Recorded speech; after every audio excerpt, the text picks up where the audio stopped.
Hello! So it was really fun to put together the last tutorial on second brain workflows with Slack, with the gratitude list, and my goal this year is to play around with video anyway, so I figured it'd be fun to do another tutorial, one that's a little bit more sophisticated.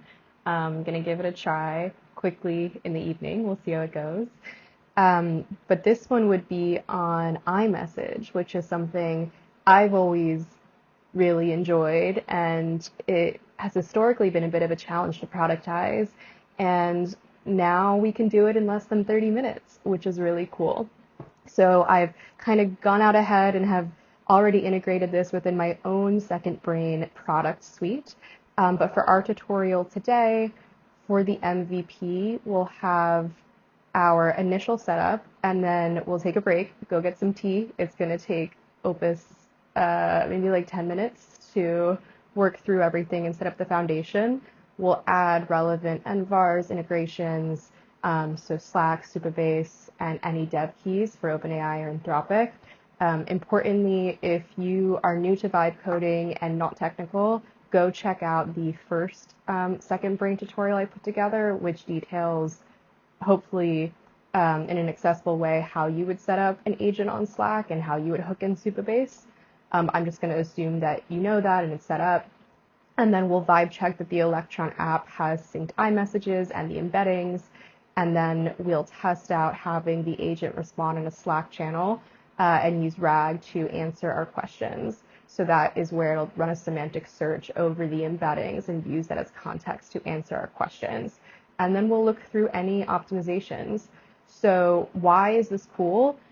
First, to have your agent have access to all the disparate iMessages that you're getting for retrieval is great. The iMessage search is not awesome. But beyond that, for later agentic workflows like setting reminders, adding information to a Rolodex, which is something I care a lot about, any cooperative behavior you'd want with the team. So this is kind of the first step towards that fuller relational agentic system, which is my passion.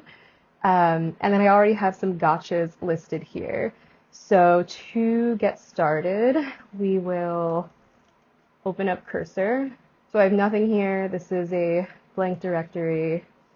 And from here, I'll say, create a Next.js API, no UI right now, that will be an agent we interact with through Slack. Also create an Electron app that is going to import all my iMessages and contacts, their display name and photo, to tables within Supabase.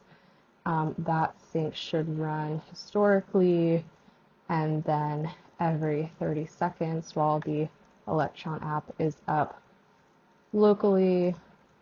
Our Slack agent should be able to search over the iMessage content, create embeddings of the messages for that semantic search, create a test where I ask the agent, what did I most recently chat about with Ashley Overbeek? You can use someone that you last chatted with for just a QA test, and we'll kick that off. And this is going to take a while, so I'm going to start cooking dinner and come back. Okay, so my agent finished setting up the first pass, and I have my iMessage channel within my Slack workspace. I have my Slack bot here, importantly, that I've added to the channel. And then otherwise, I just have what Claude one-shotted. So from here, let's just check our to-dos. I did this in the background, so please make sure your env file is populated with the relevant Slack token, Supabase, and dev keys.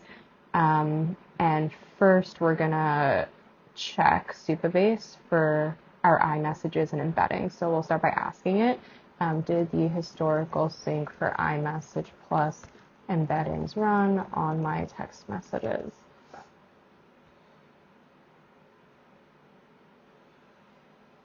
Yes, you can check, and if it didn't run it now. So I don't think it ran, so in this case we would just prompt it to run the Electron app and run the historical sync. And again, as a reminder, this Supabase CLI is great, and the agent should be able to apply the migrations and create tables and even retroactively fix the data if it makes a mistake. So I just logged into Supabase here, my other terminal, and then told it to link the project based on the end file.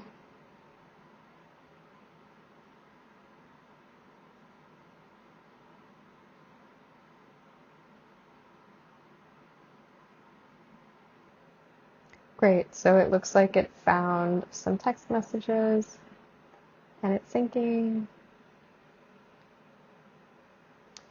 I found that with this workflow, Claude is able to pretty autonomously do it, but there is a lot of waiting and then running your own QA and telling it what it missed. It can execute on it. It's just a bit more waiting and hand-holding than other features. Okay, so that all ran, and it did create my messages table with the embeddings, with the actual text content, but we have two issues here. One is these tables should not be unrestricted, and the second is that it didn't populate any contacts. So we'll first start with the unrestricted status and ask it to fix.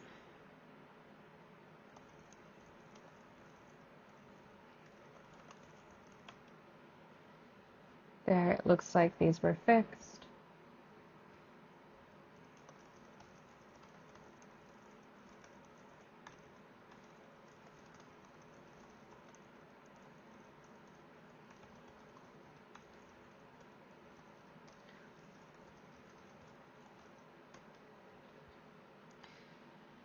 So a little bit of a gotcha.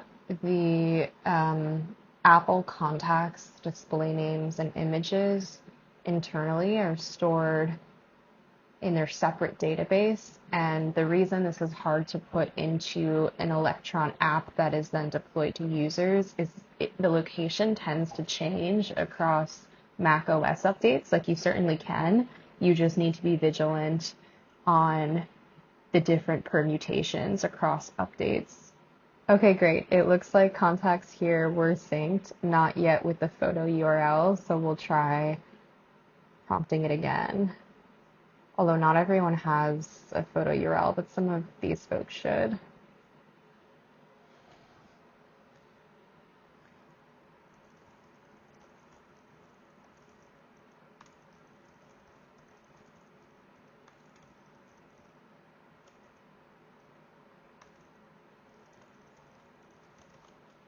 Okay, so it's still looking for where my macOS Tahoe, I think 26.1, is putting the images, but in the meantime, we can have another agent running that is making sure our Slack bot is correctly configured within the channel to answer us. So make sure our API has an event listener so that when Slackbot is messaged on channel ID, as a reminder from the first tutorial, when we want our Slackbot set up, we have to use ngrok for it to listen on. So I'm going to copy this. Actually, I'm going to wait for it to give me the URL. What URL should we use? Okay, we'll go back to this guy.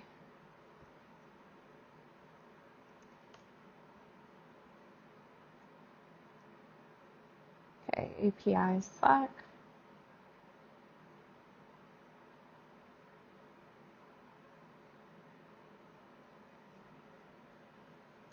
So this should be listening. Is it still going? At least there are contact photos, I think.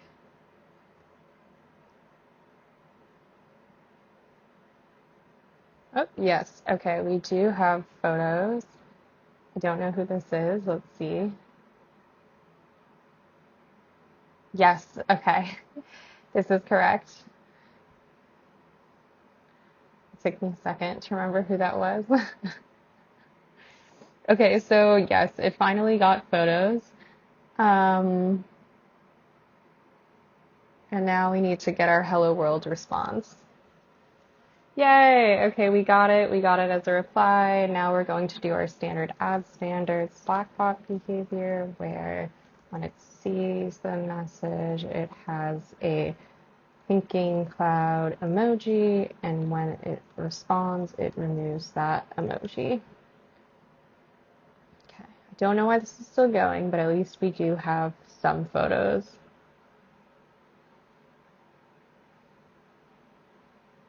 Great, so from here we have our contacts, we have our messages, and now we'll just want the agent to be able to retrieve some context and answer our questions.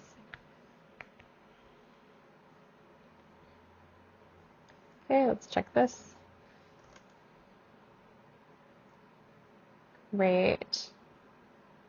Okay, so for now,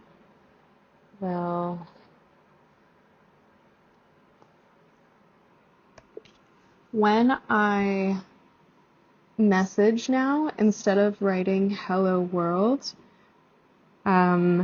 determine if I'm asking a question about my text messages. So use OpenAI to have a router and do tool calling. And if it is about my text messages, then use a semantic search over the embeddings in my messages table to provide context, and then have a second LLM call using the Anthropic key to Claude to answer my question. In the prompt, tell it to be concise. Also, I'm going to give first names and last names with my questions, so either have those names embedded in the semantic search or do some smart filtering.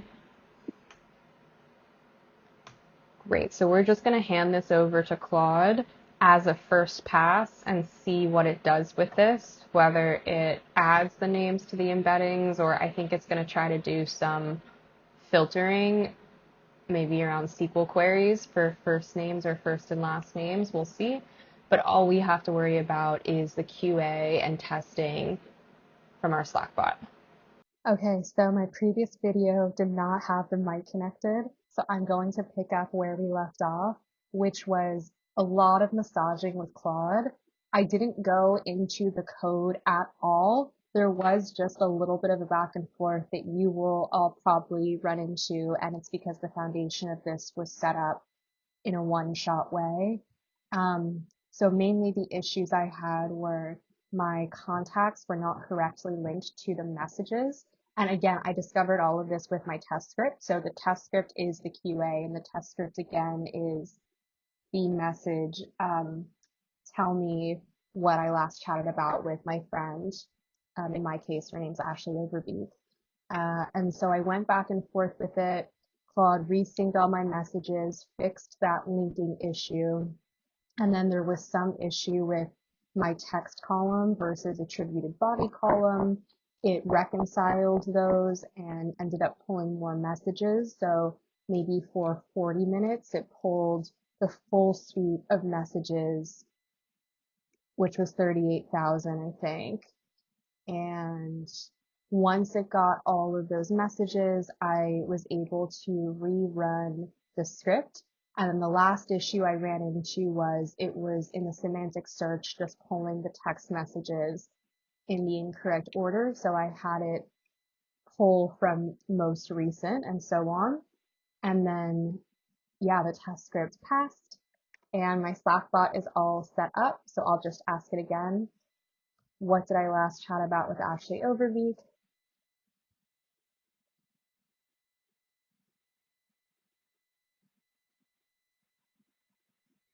And it answered, and it said, based on your most recent messages with Ashley, you last chatted about making dinner plans. That's right. You arranged to have dinner on Thursday. You confirmed you don't have any dietary restrictions, and she responded, fabulous. Okay, so this is so cool. We now have an agent over all of my iMessages, all of the history, and this is private to me, other than the fact that we are passing data to the LLM providers.